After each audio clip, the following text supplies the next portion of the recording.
Bien, si vous le voulez bien, nous allons débuter la séance du conseil municipal. Il est 18h30. Avant de procéder à l'appel, une information. Donc, je vous informe de la démission de M. François Gallego de son siège de conseiller municipal par courrier en date du 28 décembre 2023. Conformément à l'article L270 du Code électoral, le remplacement d'un conseiller municipal démissionnaire est assuré par le candidat venant sur la liste immédiatement après le dernier élu, sauf refus express de l'intéressé. Ainsi, M. Oscar Velasquez de la Pena a été informé qu'il était le candidat de la liste Nouvel Élan pour Espira, venant sur la liste immédiatement après le dernier élu. Ce dernier a refusé cette fonction par courrier en date du 13 février 2024.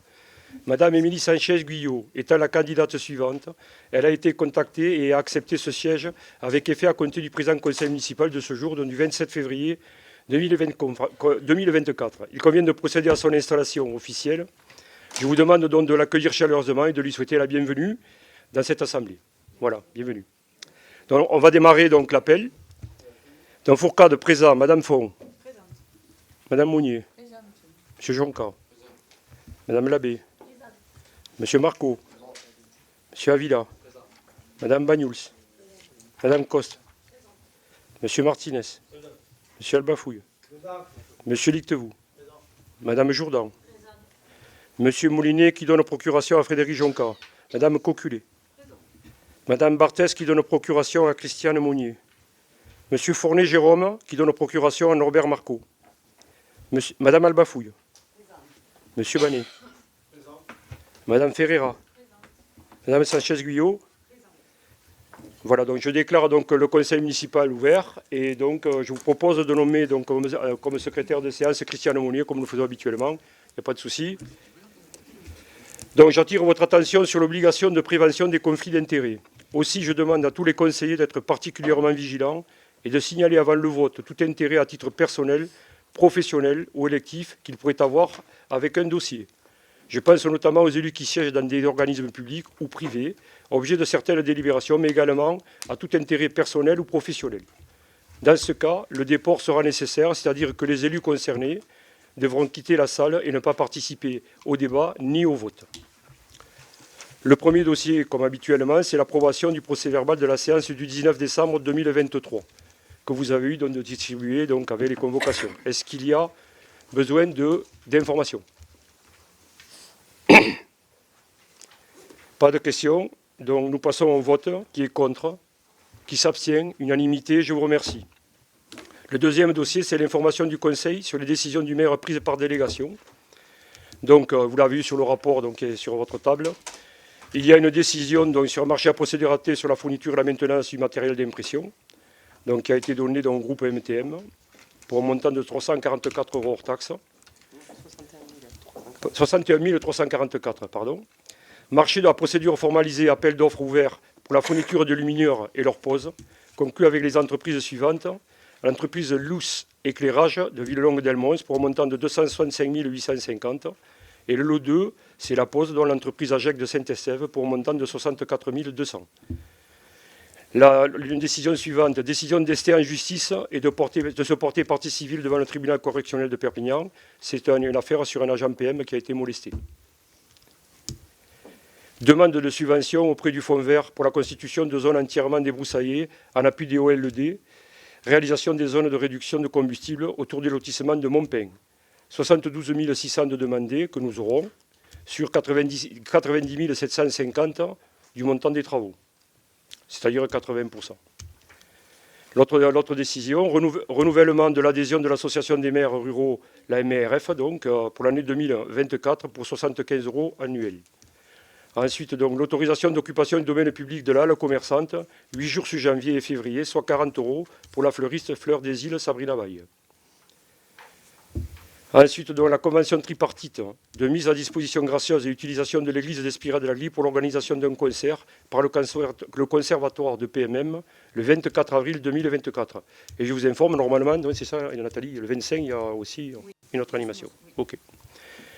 Et ensuite, donc, une décision encore, la reprise d'une concession au cimetière communal pour le montant restant à courir, dont soit 356,74 €. Est-ce qu'il y a besoin d'informations? Donc, je vous demande de prendre acte de l'information donnée au Conseil donc, sur les décisions du maire prises par délégation. Qui s'abstient? Qui vote contre? À l'unanimité, je vous remercie. Troisième dossier, identification des zones d'accélération de la production des énergies renouvelables après bilan de la concertation, rapporté par M. Martinez. Attends, Robert. C'est bon. Identification des zones d'accélération de la production des énergies renouvelables après bilan de la concertation. L'État a créé des zones d'accélération de la production des énergies renouvelables qui permettent d'identifier des zones où le déploiement de ces énergies est prioritaire. L'identification de ces zones permettra pour l'avenir de simplifier les procédures de mise en œuvre d'éventuels projets de production sur la commune. Les propositions de la commune ont été soumises à une procédure de concertation publique par consultation du dossier en mairie du 10 au 31 janvier 2024. Cette concertation n'a relevé, comme vous le constatez dans votre dossier, aucun avis défavorable. Seule une personne a déposé des propositions d'extension sur des parcelles privées, propositions qui seront examinées dans le cas d'une extension future de la zone. Ainsi est-il proposé au conseil municipal de définir pour chaque catégorie de sources et de type d'installation de production d'énergie renouvelable en fonction des potentiels du territoire concerné, conformément à l'article 15 de la loi 2023-175, les zones d'accélération de production d'énergie renouvelable, telles que précisées en annexe 1 à la présente délibération et dans les plans joints à la concertation. De notifier ces propositions au référent préfectoral unique du département des Pyrénées-Orientales et l'amplification à l'EPCI Perpignan Méditerranée Métropole Communauté urbaine et à l'établissement public en charge de l'établissement du schéma de cohérence territoriale SCOT Plaine du Roussillon, d'autoriser le maire, l'adjoint au maire ou le conseiller municipal délégué en la matière à signer tout acte utile à cet effet. Merci Robert. Des questions? Non, pas de questions. Nous passons au vote. Qui est contre? Qui s'abstient? Unanimité, je vous remercie. Dossier suivant, numéro 4, dont la mise à jour du tableau des effectifs présenté par Mme Nathalie Fon. Comme cela vous est régulièrement soumis, le tableau des effectifs de la commune doit être mis à jour. Ce tableau recense tous les postes ouverts et précise s'ils sont ou non pourvus. Il convient donc de le faire évoluer en cas de changement de poste des agents, par exemple, ou d'évolution de carrière. Ainsi, aujourd'hui, c'est l'évolution de carrière de Sylvain Toussaint, adjoint au directeur du service enfants-jeunesse, qui nous conduit donc à créer ce poste dans lequel il peut maintenant être nommé. Il s'agit d'un avancement. Donc, ainsi est-il proposé au conseil municipal d'approuver la création de postes proposés, d'approuver en conséquence la modification du tableau des effectifs de la commune tel que présenté ci-dessus, d'autoriser le maire, l'adjoint au maire ou le conseiller municipal délégué en la matière à signer tout acte à cet effet. Merci. Merci. Donc des questions? Donc nous continuons. Donc nous passons au vote. Qui est contre? Qui s'abstient? Unanimité, je vous remercie. Dossier 5, donc sur le régime indemnitaire, attribution de l'indemnité administrative de technicité IAT pour les chefs de service de la police municipale, présenté par Norbert Marco. Vas-y Norbert. Les policiers municipaux sont encore aujourd'hui exclus de la réforme du régime indemnitaire de la fonction publique territoriale. Les chefs de police municipale peuvent se voir attribuer une indemnité d'administration et de technicité, IAT, mais uniquement si cette dernière est décidée par le conseil municipal. Afin de permettre la prise en compte de cette indemnité pour notre chef de police municipale, il est donc proposé de la voter dans les conditions suivantes. Grade concerné, chef de service de police municipale, chef de service de police municipale principal de 2e classe, chef de service de police municipale principal de 1re classe. Montant annuel de référence 595,77 €. Coefficient de versement de l'indemnité compris entre 0 et 8. Ainsi est-il proposé au conseil municipal d'approuver l'attribution de l'indemnité d'administration et de technicité aux agents du cadre d'emploi des chefs de service de police municipale dont l'indice brut est supérieur à 380. D'autoriser le maire, l'adjoint au maire ou le conseiller municipal délégué en la matière à signer tout acte utile à cet effet. Merci Norbert. Des questions? Nous passons au vote. Qui est contre? Qui s'abstient? Unanimité, je vous remercie. Dossier numéro 6, que je vais vous présenter, dans l'avis sur la révision libre de l'attribution de compensation de Perpignan Méditerranée Métropole pour le retour voirie. Après de nombreux travaux dans lesquels l'intérêt de la commune a toujours été priorisé, la communauté urbaine nous demande aujourd'hui de nous prononcer sur la révision de l'attribution de compensation liée au retour de la compétence voirie. Il convient ici de rappeler que la compétence voirie avait été transférée à la communauté urbaine en 2016 et que cette dernière a souhaité la retourner aux communes à partir de 2023, 1er janvier. Les compétences doivent toujours être transférées avec les moyens pour les exercer. C'est le but de l'attribution de compensation. Ce montant en retour peut être calculé sur la base légale déterminée par le Code des impôts ou selon le calcul libre proposé par PMM. La communauté urbaine nous a transmis ces simulations et assuré que la version libre était plus intéressante financièrement pour la commune. Ainsi, il est proposé au conseil municipal d'approuver la révision libre de l'attribution de compensation proposée par PMM, telle que décrite ci-dessus et dont les calculs figurent en annexe. D'autoriser donc le maire, l'adjoint au maire ou le conseil municipal délégué en la matière à signer tout acte utile donc à cet effet. Est-ce qu'il y a des questions? Donc pas de questions. Nous passons au vote. Qui est contre? Qui s'abstient? Unanimité, je vous remercie. 7e dossier, convention financière avec PMM portant organisation des modalités d'attribution et de versement d'un fonds de concours conformément à la convention cadre de financement des investissements pluriannuels hydrauliques et pluviaux qui est présentée par Madame Monnier. Vas-y. Depuis 2010, il a été convenu avec Perpignan Méditerranée Métropole de la participation à hauteur de 1/3 des dépenses sur les opérations de pluviales par les communes. Cette participation se traduit par le versement d'un fonds de concours correspondant. Sur 2023, la communauté urbaine a réalisé 4 384,50 €, toutes taxes comprises, de dépenses de pluviales sur la commune, sur les rues Joffre et Vergès. Une convention doit donc être conclue pour le versement du fonds de concours prévu par la commune sur ces travaux. Ainsi est-il proposé au conseil municipal d'approuver la convention à passer avec PMM portant organisation des modalités d'attribution et de versement d'un fonds de concours de 1 217,92 €, conformément à la convention cadre de financement des investissements pluriannuels hydrauliques et pluviaux pour l'année 2023, telle que décrite ci-dessus. D'inscrire et imputer la dépense correspondante au budget principal de la commune, d'autoriser Monsieur le maire, l'adjoint au maire ou le conseiller municipal délégué en la matière à signer tout acte utile à cet effet. Y a-t-il des demandes d'intervention ou de questions? Nous passons au vote. Qui est contre? Qui s'abstient? Unanimité, je vous remercie. 8e dossier, donc le plan de résistance, comme on dit. Donc, débat d'orientation budgétaire pour 2024 que je vais vous présenter. Chers collègues, le débat d'orientation budgétaire est une étape politique qui permet de présenter à tous les élus la situation sociale, économique et financière de notre commune. Il est important pour les élus de participer, de s'approprier le débat qui en découle. Nous avons d'ailleurs passé tout un samedi matin avec le groupe majoritaire afin d'élaborer la présentation de ce soir. C'est un moment également de concorde, car personne ne possède la vérité. Avec les agents, les services finances, RH, DST et DGS, nous avons beaucoup travaillé afin de vous présenter ce nouveau rapport d'orientation budgétaire. C'est un exercice auquel je tiens particulièrement, instauré dans notre commune depuis 2014, rendu obligatoire depuis 2018. Je vous souhaite à tous donc une bonne séance d'échange. Les éléments de contexte au niveau national. Une situation globale précaire. Les taux d'intérêt demeurent un sujet de préoccupation majeur. Un équilibre entre la stimulation de la croissance économique et la maîtrise des pressions inflationnistes reste à trouver. L'inflation reste toujours importante, elle est à 4,90, ce qui a des répercussions sur l'ensemble de nos budgets. Des contraintes inflationnistes ancrées.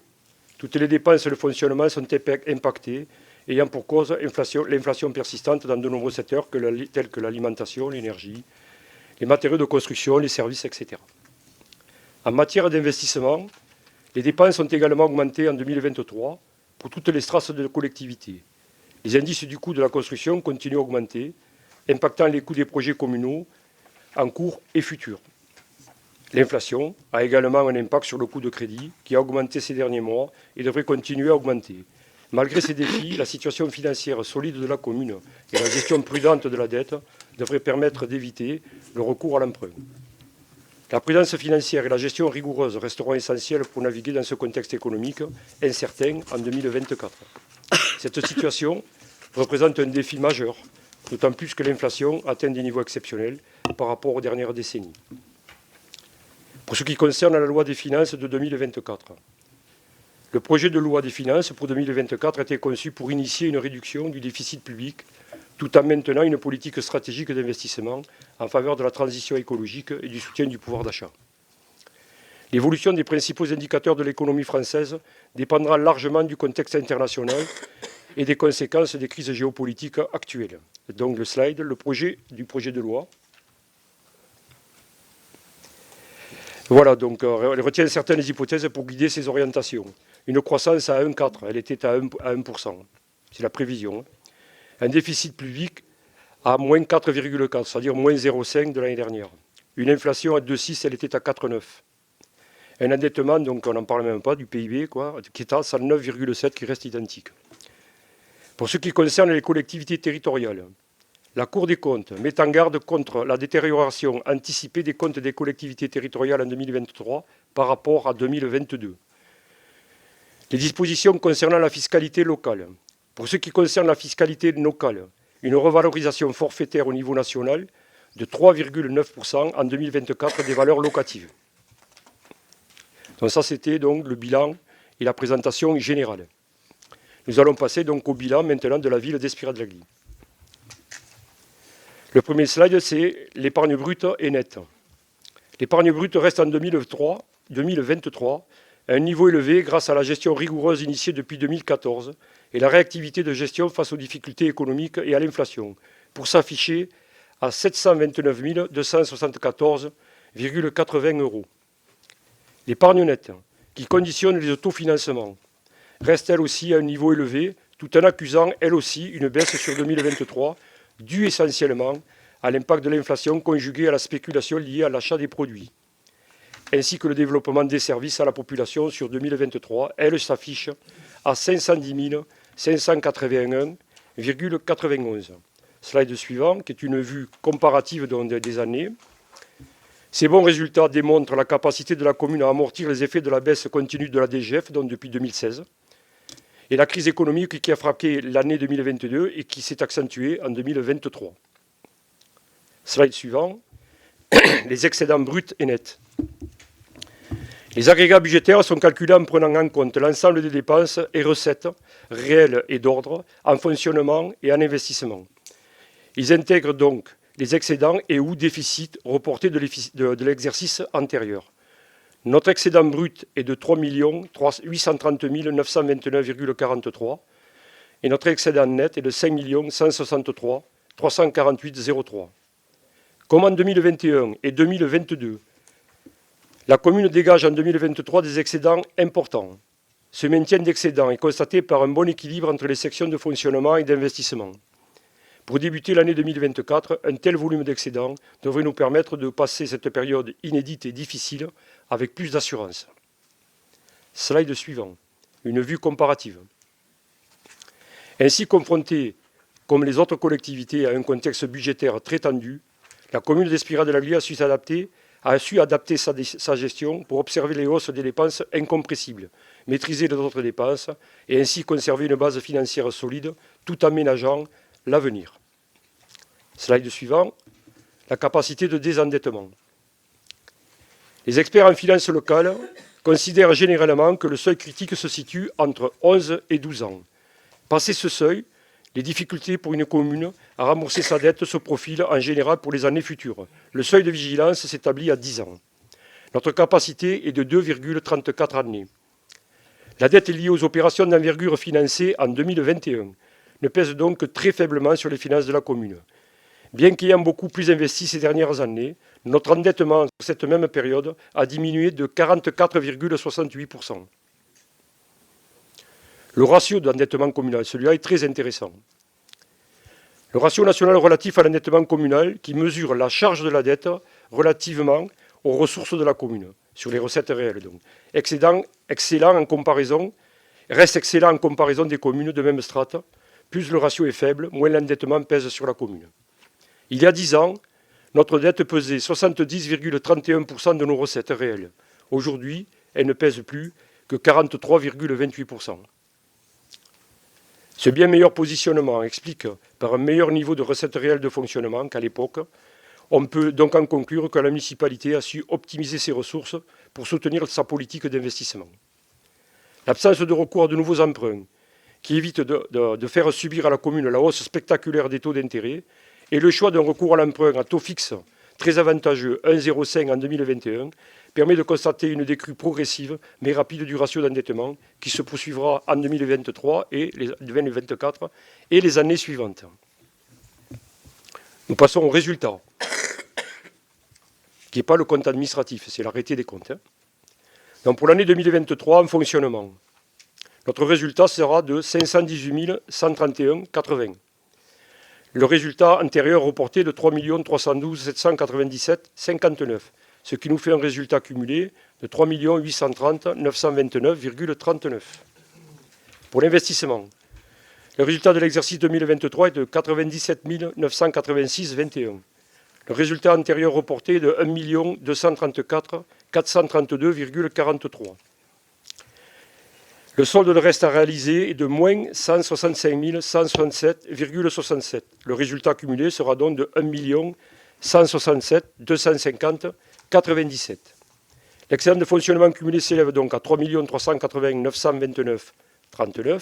Le solde d'investissement est de 1 167 250,97.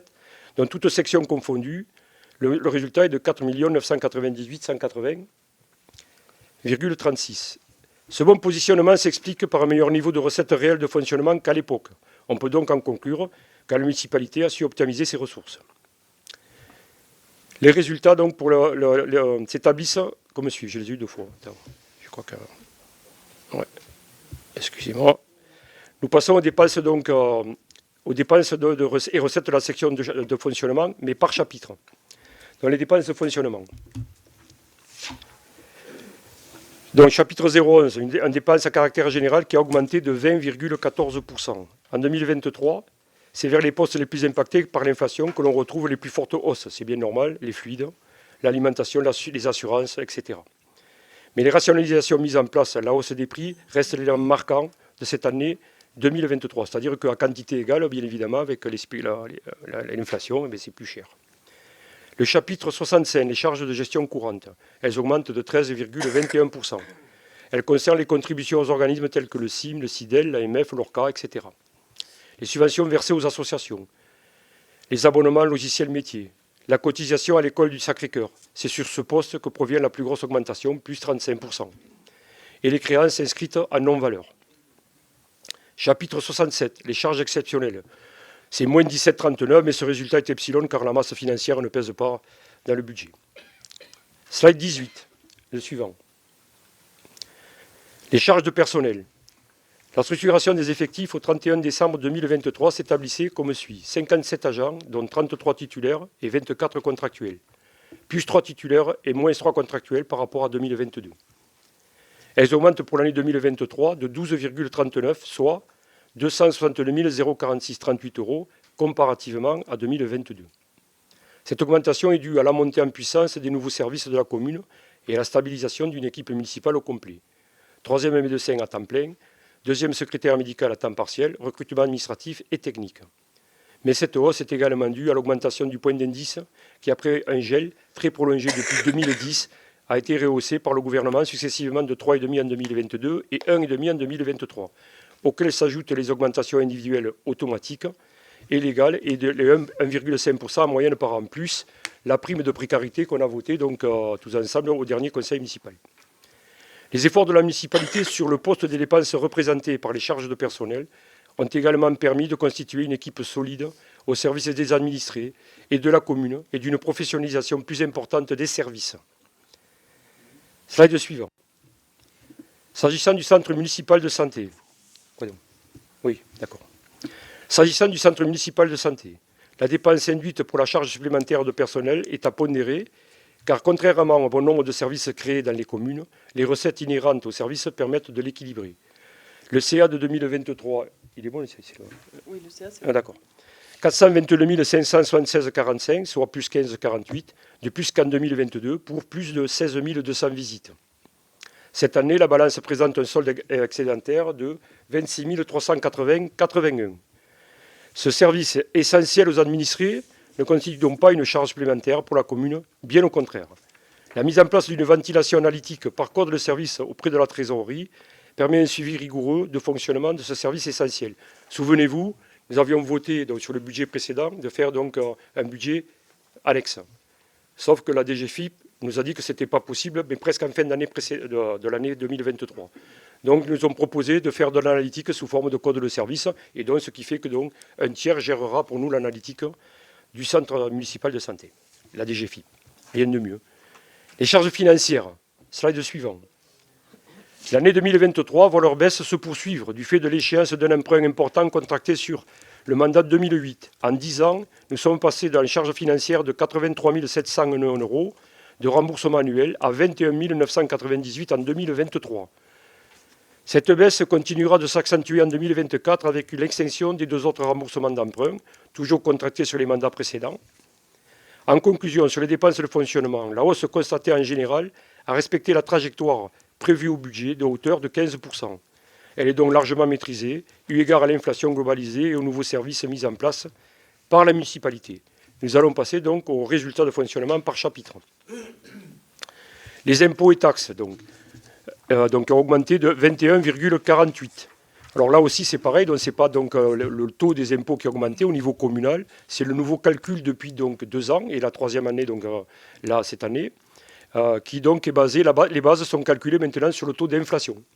Donc ça fait cette augmentation de 21,48%. Nos dotations, notamment la DGF, depuis 2016, moins 14,30%. Ça, c'est les formules de péréquation que nous envoie en recette l'État et qui, depuis 2016, donc, diminuent.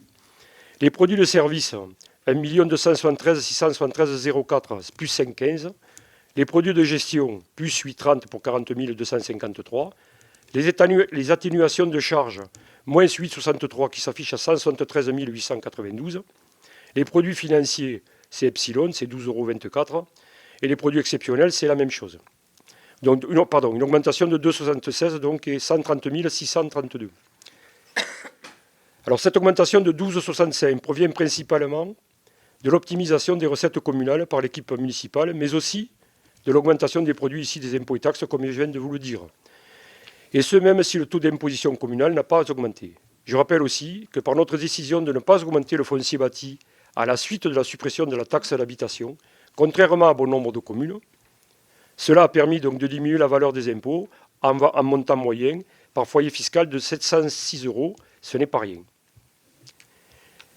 Les dépenses et recettes de section d'investissement. Donc en recettes, on est à 1 190 276,44 €. En dépenses réelles d'investissement à 1 077 119,64. Les investissements réalisés ces dernières années ont été rendus possibles grâce à une capacité d'autofinancement importante en raison du mode de gestion mis en place.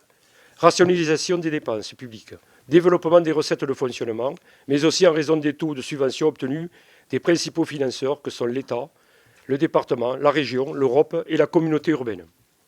Depuis le début de ce mandat, en 2020, presque 9 millions d'euros ont été investis sur la commune, amenant les investissements de la commune à un niveau inégalé. Et là-dedans, bien entendu, il n'y a pas les investissements voirie qui étaient donc sur les comptes de PMM, mais que nous allons retrouver maintenant. Slide suivant. Vous avez la liste des travaux en 2023 et sur votre rapport. Donc, je ne vais pas les énumérer, vous les connaissez. Ensuite, donc, dernier slide, donc, les ratios de santé financière par habitant. Les ratios nationaux de suivi de la santé financière d'une commune en montant par habitant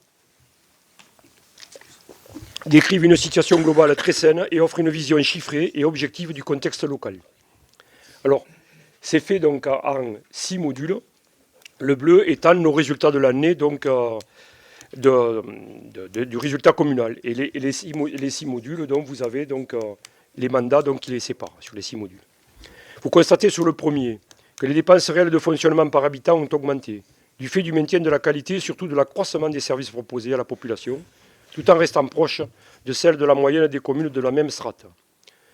Le deuxième, que ces dépenses soutenues le sont, malgré un très faible produit d'imposition par habitant, très largement inférieur au ratio de la moyenne de la strate. Ça, c'est aussi important. Ce qu'on appelle le potentiel fiscal. Que les recettes réelles de fonctionnement par habitant sont elles aussi en augmentation continue et très supérieure à la moyenne de la strate, résultat d'une politique d'optimisation constante des ressources. Que les dépenses d'investissement ou d'équipement, en constante augmentation de 2020 à 2023, démontrent le dynamisme de la commune pour son développement et sa participation active au soutien de l'économie locale. Enfin, que l'encours de la dette par habitant reste très maîtrisé, en baisse constante depuis 2021 et très inférieure à la moyenne de la strate. Que ces dépenses soutenues, tant en fonctionnement pour la qualité de service qu'en investissement pour la qualité des équipements de la ville, ont pu être réalisées malgré une dotation globale de fonctionnement en baisse et largement en dessous de la moyenne de la strate. C'est le dernier que vous avez.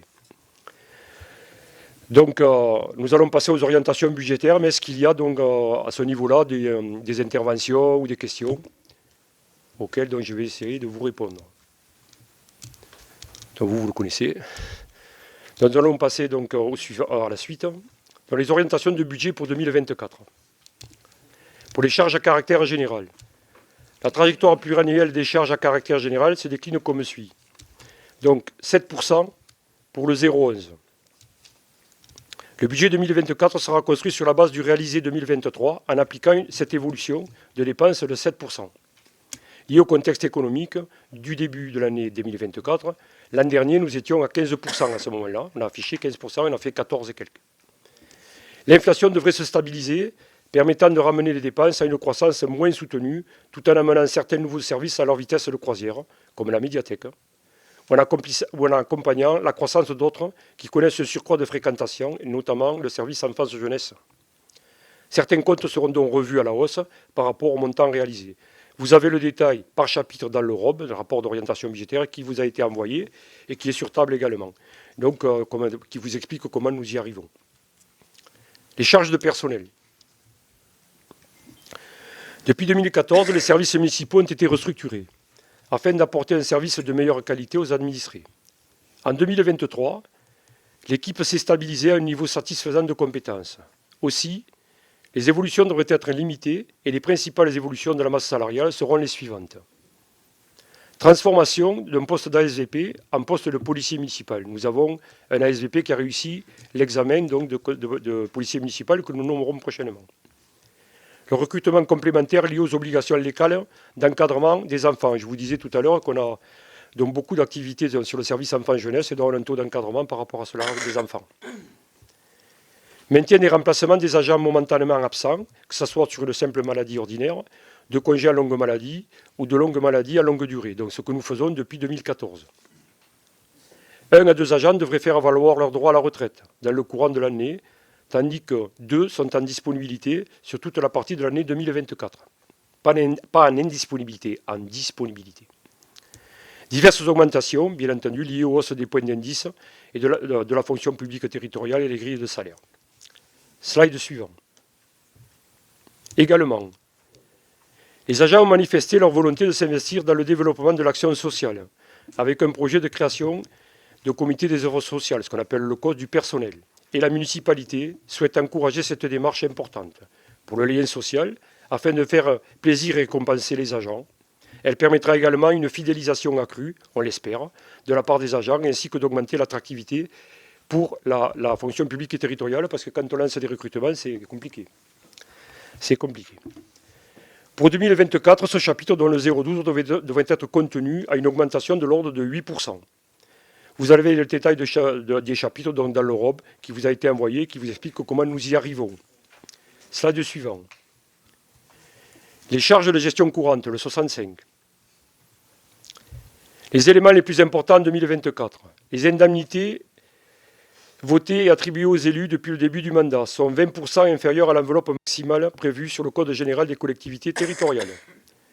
Ce chapitre évoluera en raison de la participation de 12 000 € suite à la mission confiée à l'ORCA de mise en œuvre du plan stratégique d'aménagement de l'ensemble du territoire, donc intérieur et extérieur, ce que l'on appelle le projet Espira 2040. Les autres participations ne devraient évoluer que sensiblement, bien qu'une certaine prudence soit de mise au regard de l'inflation généralisée, notamment pour le CIM.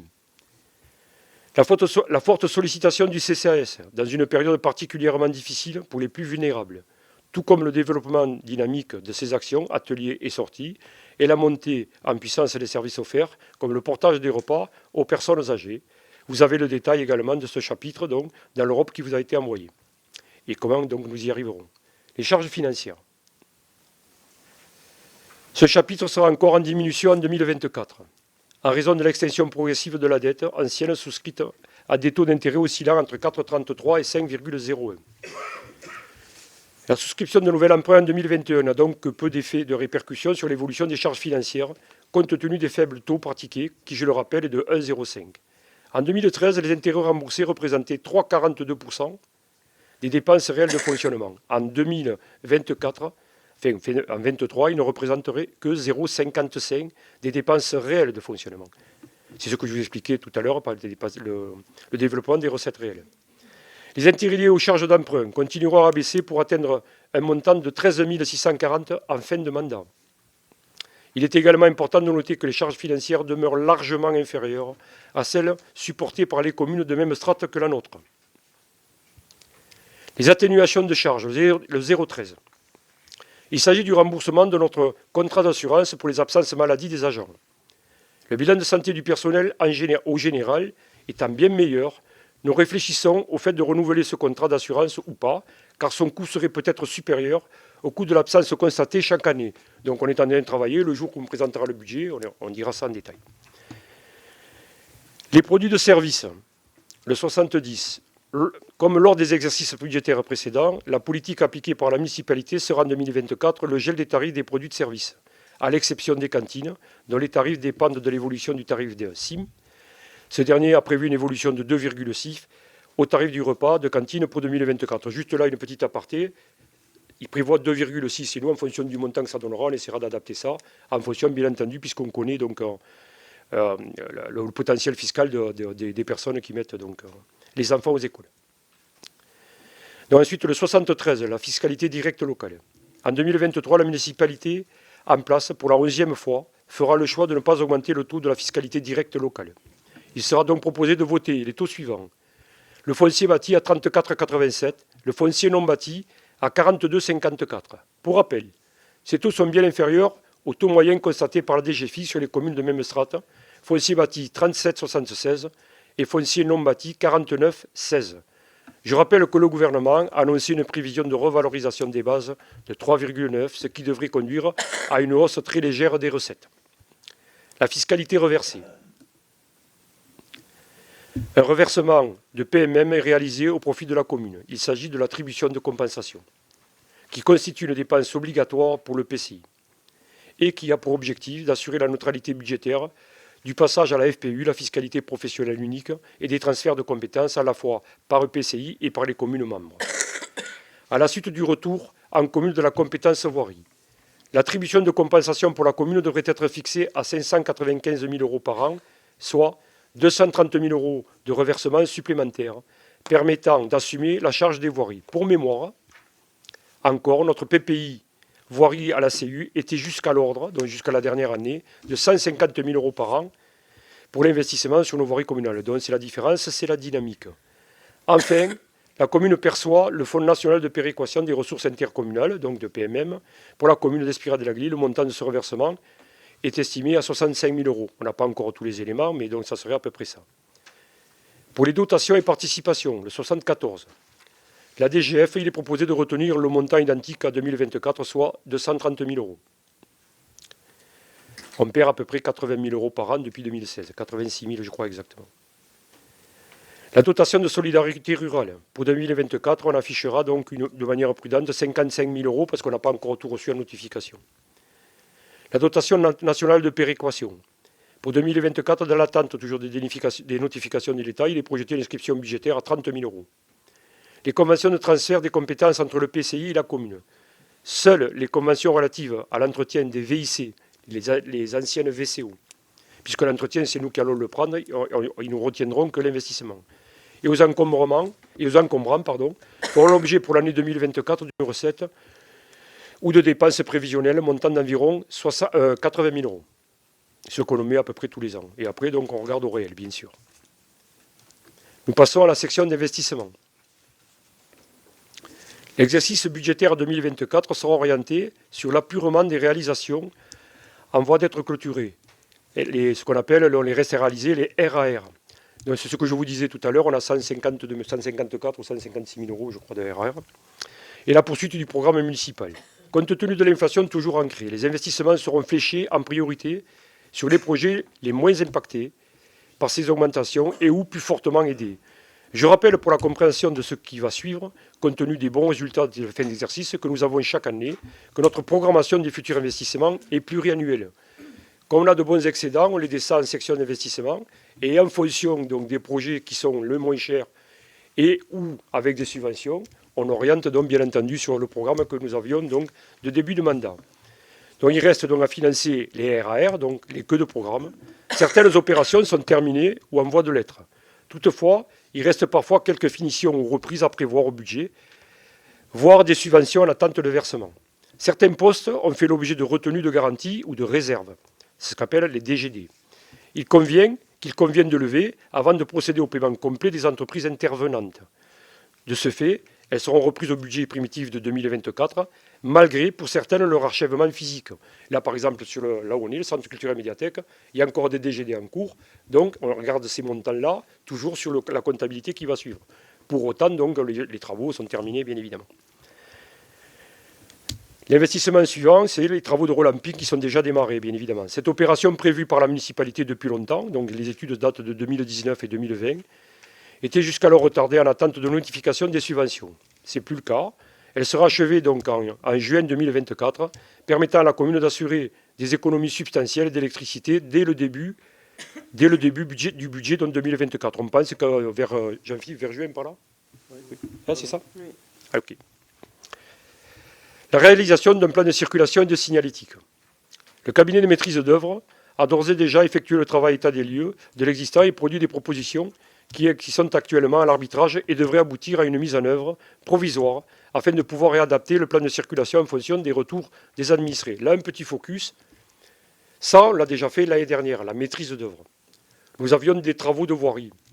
Donc, on est en train de faire les travaux de voirie. Vous le voyez actuellement. Donc, il y a 2 gros chantiers sur Espiradelli. Donc, on termine. Une fois que ça sera terminé, on va mettre en place la signalétique provisoire. Et donc, on attendra le retour des administrés qui l'utiliseront pour regarder si c'est bien la proposition, si c'est pas bien. Si elle est adoptée, eh bien, donc on la mettra définitive. Si elle n'est pas adoptée, on regardera donc ce qu'il en est pour faire en sorte que toutes les mobilités soient en sécurité et la fluidification, bien entendu, des transits, surtout aux créneaux horaires importants. La mise en esthétique des réseaux secs et la réhabilitation des réseaux humides de la rue André Vergès et Montesquieu. Donc ça, c'est des travaux qui vont se faire pendant la période des grandes vacances. Cette opération a pour but d'enfouir les réseaux secs afin d'embellir ces voies. Le CIDEL participe financièrement à hauteur de 30% à cette mise en discrétion donc, des lignes électriques. Dans le même temps, sera programmée la réfection des réseaux humides de compétences communautaires, donc à la charge de PMM. Donc ça, c'est ce qu'on appelle la tripaille, tous les réseaux qui sont dessous. Ensuite, on fera juste une couche de roulement et ensuite, on reviendra faire la voirie complète avec la signalétique derrière. Ensuite, donc, en cours, les plus grosses opérations de voirie.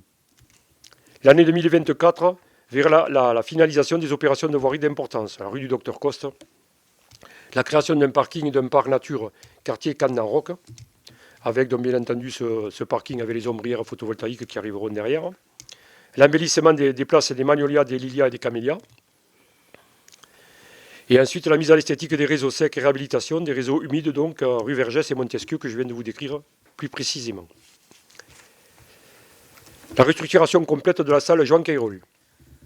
La salle Cayrol, devenue vétuste, fera l'objet de plans de restructuration globale, en cohérence avec les espaces disponibles adjacents. Cela permettra aux Espiranins et à l'ensemble des associations de la commune de disposer d'un lieu moderne et polyvalent qui sera dédié aux usages collectifs. Là, on est en train de lancer la maîtrise d'œuvre. Une fois qu'on aura lancé la maîtrise d'œuvre, qu'on aura dans l'évaluation du montant de ces travaux, on va lancer les demandes de subvention. Et une fois que donc on a les demandes de subvention qui sont à une hauteur correcte, on lancera donc la consultation des entreprises. C'est ce qui se fait habituellement. Ensuite donc, quand ces travaux seront terminés, la requalification du bourg-centre, tranche 2.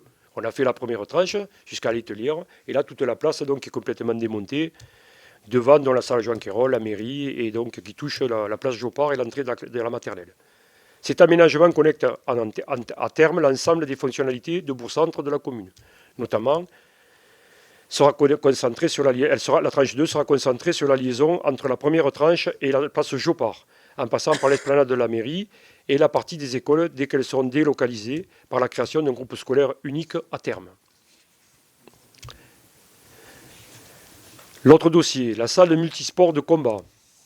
Dans la perspective de requalification des espaces bourg-centre, il apparaît indispensable de relocaliser le dojo, actuel vétuste, mal adapté pour offrir un véritable lieu d'entraînement à destination de toutes les pratiques sportives liées au combat, très représentées sur la commune, le judo, la boxe et le MMA. Autre investissement, la sécurisation de l'arrosage agricole. Là, c'est pareil, c'est une compétence que nous n'avons pas. L'arrosage agricole, ce n'est pas nous, et le pluvial et l'hydraulique, c'est la communauté urbaine. Mais avec la sécheresse, vu la situation d'urgence, vu la difficulté de beaucoup de familles donc, qui sont dans ce métier-là, nous avons pris la décision, donc, début de la crise majeure de sécheresse que nous traversons aux côtés des agriculteurs, qui sont l'un des emblèmes de la ville. En 2024, des solutions de sécurisation de l'arrosage des plants, déjà évoquées en 2023, seront testées afin de préserver les végétaux. La mairie est prête à investir aux côtés des professionnels pour présenter ce fleuron local qu'est l'agriculture. Alors aujourd'hui, bien entendu, je ne sais pas si vous le savez, mais on est sur des projets qui sont plus que des projets. On attend aujourd'hui de la préfecture, bien évidemment, donc, les notifications pour pouvoir, donc, et l'arrêté du préfet pour pouvoir utiliser. Mais normalement, on devrait pouvoir sauver la campagne d'abricot de cette année. Voilà. Ensuite, donc, le stade municipal. Des études sont en cours pour déterminer les solutions à mettre en œuvre pour disposer d'un équipement à la hauteur des enjeux sportifs et associatifs d'Espira de la Gligne. Le stade actuel souffre d'un défaut de conception qui était jusque-là compensé par un arrosage intense. L'épisode de sécheresse inédit dont souffre la commune et plus généralement le département rend son entretien et son utilisation très difficiles et provoque de graves nuisances pour le voisinage. D'ailleurs, donc, ce soir, j'ai rencontré les associations qui sont dessus et j'ai fait un arrêté donc, pour l'interdiction de pratiques sportives, y compris les écoles, enfin pour tout le monde sur ce stade. Donc jusqu'au 31 août, c'est ça de mémoire ? Jusqu'au 31 août. Alors, ainsi, la municipalité étudie toutes les options possibles pour pallier, dans des délais raisonnables, à ce dysfonctionnement. Étude d'une option de pelouse synthétique ou d'une nouvelle ressource en eau. Là, quand on sera sur le budget, on rentrera plus dans le détail des choses. Au niveau de la ressource en eau, ce que l'on peut dire, c'est que le choix, comme beaucoup de communes, je donne l'exemple de la commune de comment il s'appelle, du Boulou, qui a un gros souci parce qu'ils sont comme nous donc, depuis longtemps, donc avant la sécheresse, sur la réutilisation des eaux usées de la steppe. Nous avons le grade A donc, au niveau de l'ARS, ce qui nous permettrait de pouvoir utiliser. Nous avons déposé 3 dossiers depuis 2022, fin 2022 en préfecture, pour arroser nos espaces verts, pour faire un nettoyage de rue, pour donner de l'eau donc, au centre de rétention, la surface de rétention du CET, pour que Lafarge, qui n'a pas d'eau non plus, puisse donc prendre de l'eau et pouvoir exploiter, parce que j'ai dit au préfet que si on n'avait pas cette possibilité, quand arriveront les abricots, je ferai un arrêté aussi d'arrêt d'exploitation. Malheureusement, ça permettrait... les salariés donc, seraient mis en repos technique, ce qui serait un peu dommageable. Et ensuite, bien entendu, l'arrosage du stade. Et donc, par rapport à cela, le préfet, encore, donc, le secrétaire général, il y a quelques jours, me disait que donc, notre dossier sur le haut de la pile, comme les communes, et qu'on devrait avoir une autorisation générale pour ces choses-là, mais que pour l'instant, donc voilà, on attend la décision. Pour l'instant, on ne sait rien. Malheureusement, s'il n'y a pas d'eau de réhute, il n'y a rien d'autre.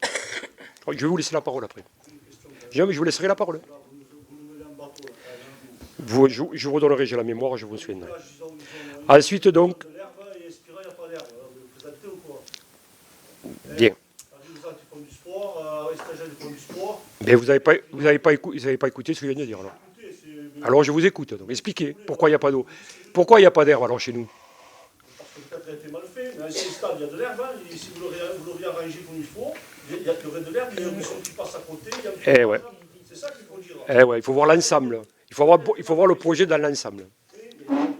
Je vous dis, on est en train... Une équipe de foot, de rugby, de quoi que ce soit, de sport extérieur, de pratiquer aspirant. C'est une honte, je suis désolé. Ouais. Heureusement que vous avez bien arrêté, parce que si un gosse se fait mal, ils vous font en prison. Hein. Oui. Mais il faut savoir aussi que nous, pendant longtemps, on a eu deux stades, qu'il y avait plein de communes qui n'en avaient pas, qui venaient s'entraîner à Espirade de la Glive. C'est la situation. Et ils ont de l'eau brute pour arroser, c'est simple. Nous, on n'en a pas. C'est la sécheresse. Quand un stade est inondé, il est interdit de pratique. Quand il est sec, c'est la même chose. Ils ont de l'eau brute, je viens de vous le dire, ils ont un forage. Nous, on a de l'eau potable. Vous voulez arroser de l'eau potable? Ah ben voilà, donc c'est réglé. Donc ensuite, nous passons donc à la protection patrimoniale de l'église Sainte-Marie. Après une phase de diagnostic par le Conservatoire départemental du patrimoine, la restauration de plusieurs statues et rétables débutera en 2024. En parallèle, les études pour la mise en sécurité de l'église ont débuté et conduiront également à terme à la réfection du porche d'entrée et des portes qui sont classées. Donc là, c'est pareil, donc on a une aide donc de la part du département là-dessus. Ensuite, la restructuration des ronds-points. Il s'agit en 2024 de poursuivre la restructuration esthétique des paysagères des ronds-points. Donc il nous reste donc le rond-point André Vergès, qui devrait être terminé, mais on a le maçon qui s'est blessé. Il va reprendre d'ici quelques semaines. Et ensuite le rond-point de la RD 117, puisque donc dans la programmation que nous avons le conseil départemental, s'est occupé de faire le rond-point, nous l'aménagement comme c'est fait avec toutes les communes. Pour terminer, bien que s'agissant d'inscription pluriannuelle, mais à présenter, car déjà fléché dans notre budget, par une inscription financière, ça veut dire que nous avons les excédents. La réalisation de travaux de contournement du lotissement du village. Ce chantier est toujours à l'étude technique car il a nécessité de lourdes démarches administratives et environnementales. Et loi sur l'eau. Une voie douce sera réalisée rue du Pont, comme initialement prévu dans l'attente de la finalisation de ce projet. La création d'un centre municipal de technique municipale. Ce projet, toujours d'actualité, sera réévalué en 2024 et sa réalisation projetée afin de ne pas subir l'inflation des travaux et matériaux sur cet investissement. Création d'espaces au cimetière. Le cimetière étant un important symbole de cohésion du village au travers des histoires familiales, il fait l'objet d'une mise en valeur avec la création de nouveaux columbariums, de ossuaires et d'un jardin du souvenir plus adapté au recueillement des familles. Ensuite, donc, dernier investissement, la création d'un groupe scolaire. La réalisation d'un groupe scolaire afin de répondre aux attentes des parents d'Espirade de la Glive, avec aussi l'ambition d'améliorer l'offre de nos écoles publiques, est un des objectifs voulus de la fin du mandat. Il s'agit de réaliser un groupe scolaire unique primaire maternel, avec une restauration, donc aussi, cohérent et moderne, capable d'accueillir les élèves dans un environnement sécurisé, permettant de la fluidification et la sécurisation des trajets des accompagnants. Alors sur ce dossier-là, on devrait, parce que là, après, il y a la charge de travail, ce n'est pas qu'une question financière. Donc, la charge de travail, donc il est prévu de lancer la maîtrise d'œuvre à partir du mois de septembre normalement. On devrait être donc avancé sur les projets qu'on vient de définir. Et donc les personnes les plus concernées, notamment notre DGS et le directeur des services techniques, pour le montage des marchés. Donc voilà donc ce que nous souhaiterions faire, donc un budget pluriannuel d'investissement. Vous ne les découvrez pas, donc c'est juste les abonnements financiers qui changent en fonction des années. Voilà, donc est-ce qu'il y a des interventions? Donc il n'y a pas d'intervention, donc je vous propose donc de prendre acte de ce débat d'orientation budgétaire. Nous allons passer au vote. Qui est contre? 2. Et donc tout le reste donc pour. OK. Ah, vous abstenez, d'accord? D'accord, OK. Donc il y a 2 voix contre, une abstention, une pour. Pour conclure, l'année 2024 sera une année comme la précédente où il va falloir s'adapter, comme on l'avait dit l'année dernière. Je l'ai précisé aussi lors de la cérémonie des vœux. La conjoncture fait qu'il va falloir être très attentif à toutes les péripéties qui ne manqueront pas de jaillir tout au long de l'année. En fonctionnement, si certes nous souhaitons maintenir une quantité et qualité du service au bénéfice de nos administrés, j'ai demandé à ces services de se réinterroger sur la prestation quotidienne, notamment sur l'utilisation des véhicules de service. Nous avons informé également, s'il vous plaît, parce qu'on vous entend, c'est dérangeant. Je vous remercie. Nous avons informé également l'ensemble des agents professeurs, utilisateurs divers des ERP d'être attentifs sur le temps d'éclairage et de chauffage. Ce ne sont que des exemples, il y en a bien d'autres. En investissement, nous nous orienterions obligatoirement, comme je l'ai précisé, et dans l'ordre des priorités, sur les travaux les moins impactés par l'inflation, sur les travaux qui génèrent des dépenses de fonctionnement inflatées, les travaux qui ont obtenu un niveau important de subvention. Aussi, et je le rappelle, même si nous venons de nous présenter d'excellents résultats de clôture, qui nous permettront, j'en suis sûr, de passer ces années qui se projettent sans trop d'inquiétude. Il n'en reste pas moins que nous n'engagerons aucun travaux d'investissement qui serait trop surévalué par l'inflation qui court. Il s'agit juste d'une bonne mesure que je tiens à faire respecter. Pour terminer, je remercie toute l'équipe territoriale pour la qualité des documents produits dans la préparation de cette séance. Il s'agit de 2 mois de travail commun. Je remercie également tous les élus et le public de leur présence. Donc, il n'y a personne qui souhaite intervenir. Donc, je constate que l'ordre du jour est épuisé. Et donc, je vous remercie. Je clôture le conseil municipal. Merci. Il est 19h26. Merci.